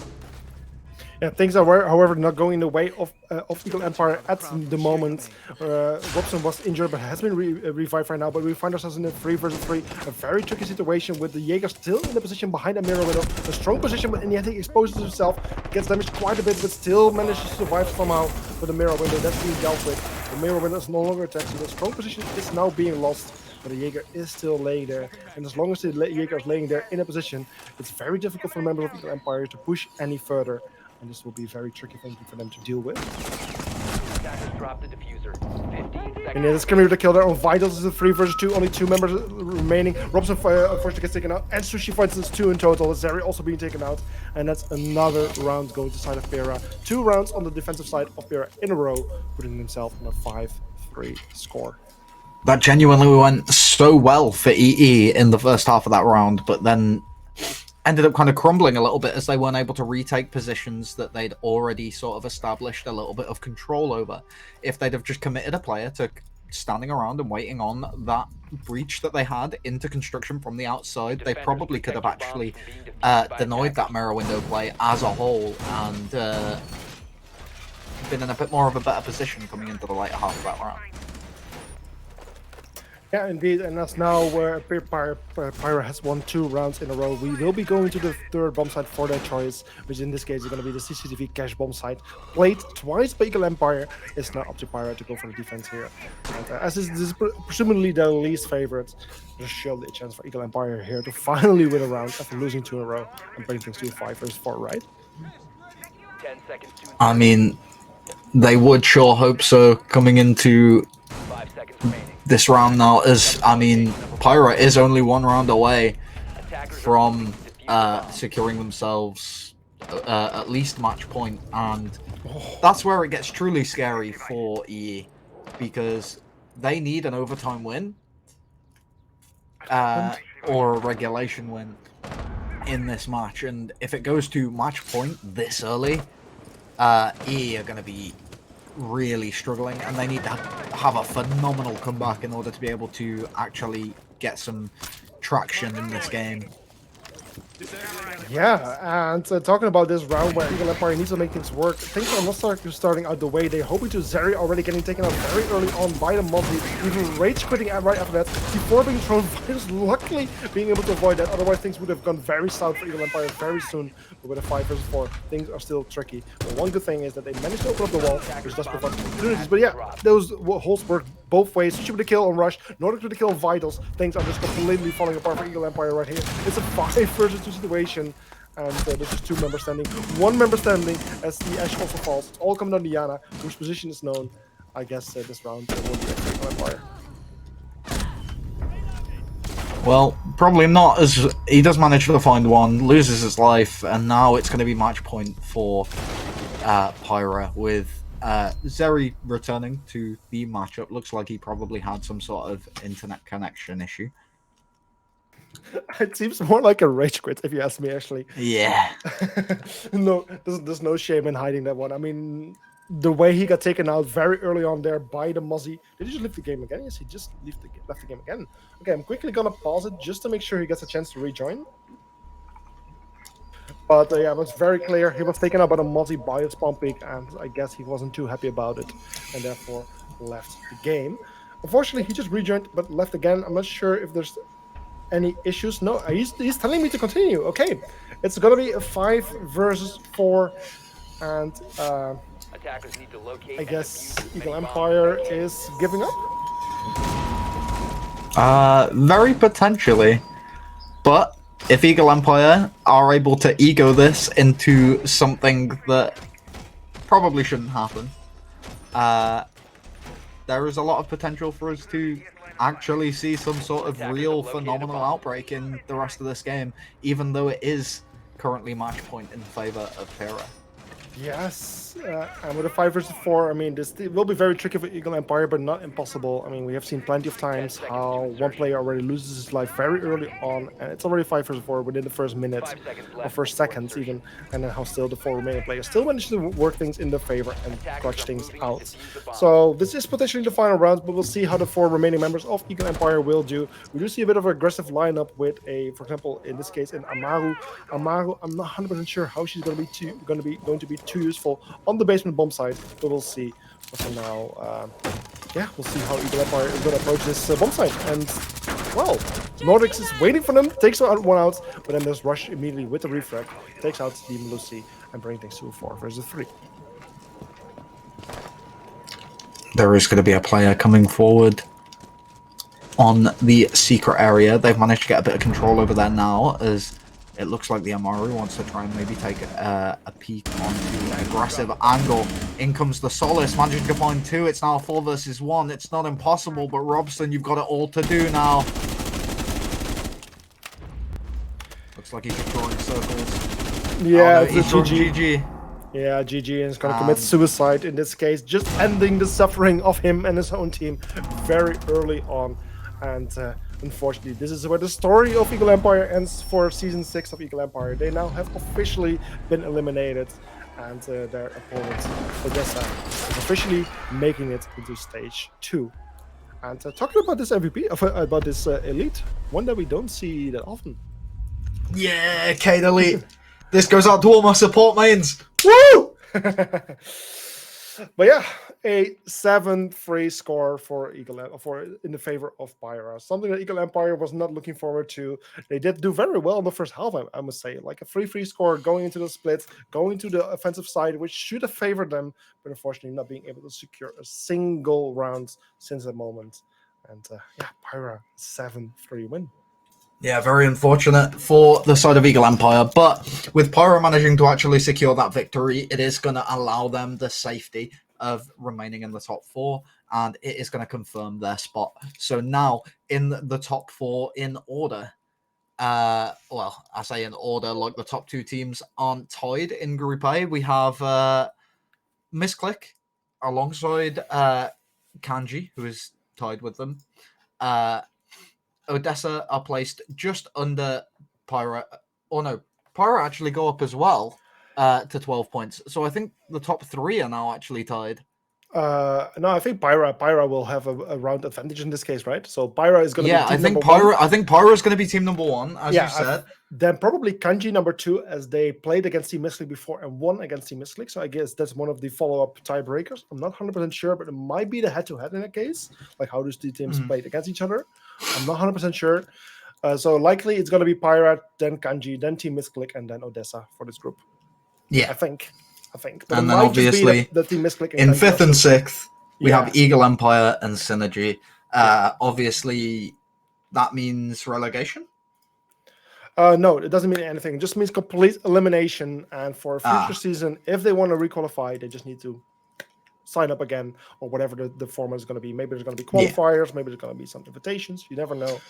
But and I mean, with the little information I had about Eagle Empire coming into the next seasons for all of their rosters, there is going to be some changes being made from what I've heard, potentially.